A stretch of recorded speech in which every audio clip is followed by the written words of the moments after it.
আসসালামু আলাইকুম প্রিয় ফুটবল ফ্যান্স। আজকে কথা বলবো কনকাকাপ চ্যাম্পিয়ন কাপের একটি ম্যাচ নিয়ে, যেই ম্যাচে মুখোমুখি হবে লিওনেল মেসির ইন্টার মায়ামি এবং ভানকুভার। এর আগে কোয়ার্টার ফাইনালে লিওনেল মেসির কল্যাণে লস অ্যাঞ্জেলেসের বিপক্ষে 3-2 গোলের ব্যবধানে কিন্তু জিতেছিল ফার্স্ট লেগ এবং সেকেন্ড লেগ মিলিয়ে। ম্যাচ টাইমিংয়ের দিকে যদি তাকাই তাহলে দেখা যায় এই ম্যাচটি অনুষ্ঠিত হবে 25 তারিখ সকাল 8:30 আর এটি হচ্ছে কনকাকাপ চ্যাম্পিয়ন কাপের সেমিফাইনালের ফার্স্ট লেগ। আর এই ম্যাচটি অনুষ্ঠিত হবে ভানকুভারের ঘরের মাঠে, তাই ইন্টার মায়ামির জন্য এই ম্যাচটি কমপক্ষে ড্র বা 1-0 গোলে কিন্তু জিততেই হবে। যদি অ্যাওয়াই একটা গোল করতে পারে ইন্টার মায়ামি, তাহলে কিন্তু নিজেদের ঘরের মাঠে ড্র করলেও হবে ইন্টার মায়ামির। তবে সাম্প্রতিক সময়ে ভানকুভার কিন্তু দারুণ ছন্দে রয়েছেন। তারা এখনও পর্যন্ত ওয়েস্টার্ন কনফারেন্স জোনে 9 ম্যাচ খেলে 20 পয়েন্ট নিয়ে তারা কিন্তু পয়েন্ট টেবিলের 1 নম্বর স্থানে রয়েছে।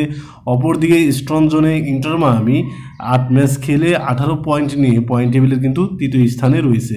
এদিকে লিওনেল মেসির ইন্টার মায়ামি এখনও পর্যন্ত 2025 সালে মাত্র একটি ম্যাচ হেরেছে, সেটা হচ্ছে লস অ্যাঞ্জেলেসের বিপক্ষে কনকাকাপ চ্যাম্পিয়ন কাপের কোয়ার্টার ফাইনালের ফার্স্ট লেগে। অর্থাৎ লস অ্যাঞ্জেলেসের ঘরের মাঠে গিয়ে ইন্টার মায়ামি 1-0 গোলের ব্যবধানে হেরেছিল। পরবর্তীতে সেকেন্ড লেগ যখন অনুষ্ঠিত হয় ইন্টার মায়ামির চেজ স্টেডিয়ামে, সেখানে কিন্তু লস অ্যাঞ্জেলেসকে 3-1 গোলের ব্যবধানে হারায়, তখন অ্যাগ্রিগেট হয় 3-2 যার কারণে কিন্তু ইন্টার মায়ামি কনকাকাপ চ্যাম্পিয়ন কাপের সেমিফাইনালে এখন ম্যাচ খেলবে ভানকুভারের বিপক্ষে। ইন্টার মায়ামিতে লিওনেল মেসি এখনও পর্যন্ত এই সিজনে মোট 10টি ম্যাচ খেলে 8 গোলের পাশাপাশি 3টি কিন্তু অ্যাসিস্ট করেছেন। তার মানে এখান থেকেই বোঝা যাচ্ছে লিওনেল মেসি সাম্প্রতিক সময় কিন্তু দারুণ ছন্দে রয়েছেন।